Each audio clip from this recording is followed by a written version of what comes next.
हाँ जी मित्रों, नमस्कार। ये वीडियो जो मैंने आपको दी है तंत्र के षटकर्मों के बारे में, माँ बगलामुखी महाविद्या के बारे में, क्यों तांत्रिकों की देवी है माँ बगलामुखी, ये सब बातें मैंने इस वीडियो में की हैं और तंत्र के षटकर्मों के बारे में भी की हैं। तो आप इस वीडियो को पूरा देखिए। अगर आपको वीडियो स्लो लगती है तो 1.25 की स्पीड से देखिए। और उसके साथ में हमारा व्हाट्सएप नंबर चेंज होने वाला है। अभी व्हाट्सएप नंबर नहीं चल रहा है, जैसे ही चलेगा आपको संज्ञान, कम्युनिटी पोस्ट और वीडियोस के द्वारा मिल जाएगा। अभी के लिए अगर आप कोई भी बात करना चाहते हैं तो आप कॉल कर सकते हैं। पिछली वीडियो में मैंने बात की महाविद्या बगलामुखी के बारे में हम बात कर रहे हैं और मैंने बात की कि तंत्र के षटकर्मों का तोड़ है मां बगलामुखी। मां बगलामुखी के साधक को तंत्र के षटकर्म छू भी नहीं सकते और तंत्र के सही षटकर्मों को जानना हर साधक के लिए जरूरी है। क्यों? कारण क्या है? क्योंकि आज के समय में इतनी ज्यादा मिथ फैल गया है, तंत्र को लेके, तंत्र की बातों को लेके इतना ज्यादा मिथ फैल गया है कि लोग तंत्र के नाम से भी घबराते हैं। ये बात मैंने बहुत पहले भी की है, 2017-18 में भी ये बातें की हैं। आज मैं ये तंत्र के षटकर्मों के बारे में आपको समझाने की कोशिश करूंगा और उसके साथ में हर तंत्र का जो षटकर्म है यानी एक कर्म है उसके बारे में अलग वीडियो में आपको दूंगा। सबसे पहले आज हम बात करने लगे हैं कि मां बगलामुखी के साधक को तंत्र को क्यों समझना चाहिए, तंत्र के नेक्टर को प्राप्त क्यों करना चाहिए, मां बगलामुखी के साधक को तंत्र ज्ञान क्यों होना चाहिए और मां बगलामुखी तांत्रिकों की देवी क्यों कही जाती है, उसका कारण क्या है। सबसे पहली बात जो है, मां बगलामुखी स्तंभन की शक्ति रखती है। स्तंभन का अर्थ है संपूर्ण जगत जिस पे टिका हुआ है। संपूर्ण जगत का जो आकर्षण है वो मां बगलामुखी है। सभी प्रकार की बुराइयों का मारण बगलामुखी करती हैं। सभी प्रकार के बुरे विचारों का उच्चाटन मां बगलामुखी करती हैं। शत्रुओं से विजय प्राप्त करने के लिए जो वीरता चाहिए, जो शक्ति चाहिए, वो मां बगलामुखी करती हैं। आपकी बुद्धि गलत जगह ना जाए उसका उच्चाटन बगलामुखी साधना से होता है। आपके सामने वाले शत्रु के अंदर जो विचार है, सबसे पहली बात जो बहुत मिसकंसेप्शन फैली है मां बगलामुखी के बारे में वो ये है कि ये शत्रु का हनन कर देती है, शत्रु को मार देती है, शत्रु का नुकसान कर देती है। नहीं, ऐसा नहीं। अगर हम सही मायनों में तंत्र को समझ लें और सही मायनों में तंत्र की शब्दावली को, जो टर्म्स हैं उनको समझ लें तो हम कभी भी तंत्र के बारे में गलत नहीं सोचेंगे। क्यों? हाँ, इसमें कोई शक नहीं है कि बहुत सारी क्रियाएं होती हैं, बहुत सारी अघोर में और शमशान की क्रियाएं होती हैं, परंतु इन शमशान और अघोर रूपी क्रियाओं की ओर जाने की कम से कम मैं तो सलाह नहीं देता हूं। फैंटेसाइज बहुत करती हैं, परंतु ये क्रियाएं एक ऐसा जाल है जिसमें आप एक बार फंस गए तो आप फंस गए। परंतु अब हम बात करने जा रहे हैं व्यवहारिक कि तांत्रिकों की देवी क्यों कहा जाता है।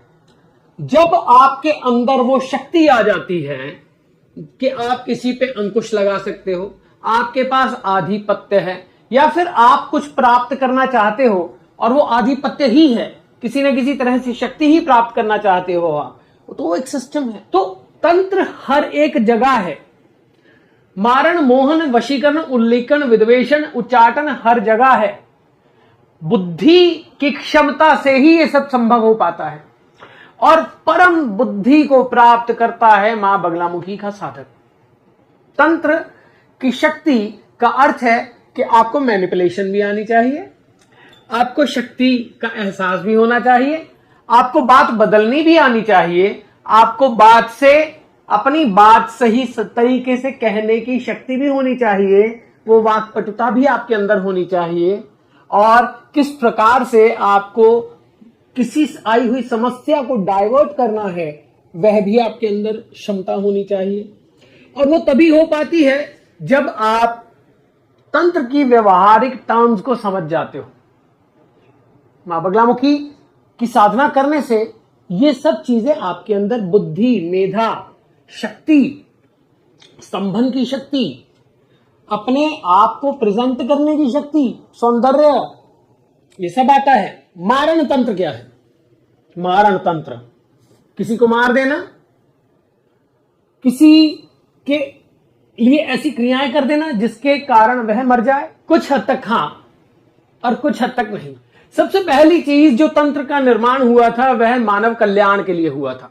शिव ने जो तंत्र का निर्माण किया वह इसलिए किया कि आप अपने जीवन को व्यवहारिक रूप से जी सकें।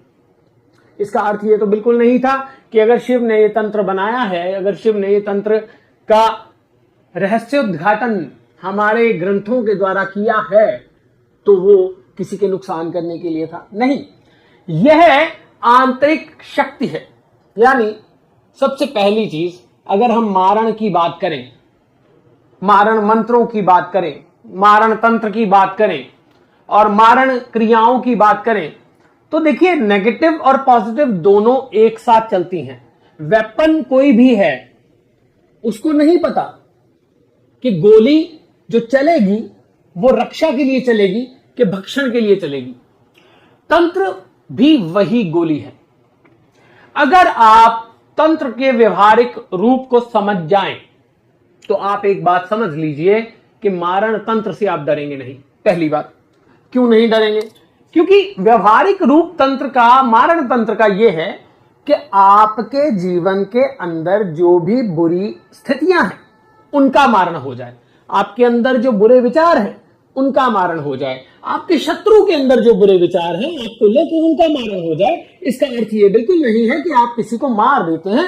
मारण तंत्र का अर्थ है कि आप व्यक्ति के उस विचार को या अपने अंदर के उस विचार को, ये संपूर्ण जगत वाइब्रेशंस है।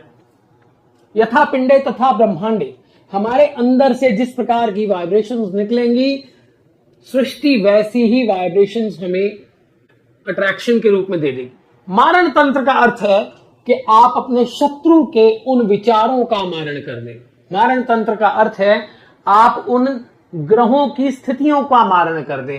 मारण तंत्र का अर्थ है कि आप अपने अंदर के बुरे विचारों का मारण कर दें और एक परिपक्वता अपने आप में लेकर आए। मारण का अर्थ केवल व्यक्ति का मारण नहीं है। व्यक्ति के मारण के अलावा यह है उस व्यक्ति के अंदर की वो बुराई, आपके अंदर की वो बुराई, किन्हीं ग्रहों की बाधा के कारण जीवन में आई हुई बुराई, या फिर किन्हीं स्थितियों के कारण आपके रिलेशनशिप के अंदर जो प्रॉब्लम्स हैं उनका मारण।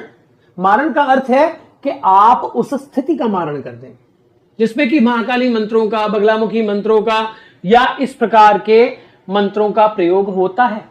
जब भी आप किसी भी साधना की ओर जाते हैं, बगलामुखी साधना, महाकाली साधना, महामृत्युंजय साधना, तो सबसे पहले मारण ही होता है। जब भी आप किसी जीवन की नई स्थिति की ओर जाते हैं पहले मारण ही होता है। पुरानी स्थिति मरेगी तो नहीं आएगी। नई क्रिएशन का जन्म किसी ना किसी डिस्ट्रक्शन से होता है। तो मारण तंत्र का एक संकेत यह भी है, एक सिंबॉलिक मीनिंग यह भी है कि आपकी बुरी पुरानी स्थितियों का मारण करके आप नई पराकाष्ठा की ओर जा पाएं, नई अपॉर्चुनिटीज की ओर जा पाएं, नए प्रेम की ओर जा पाएं।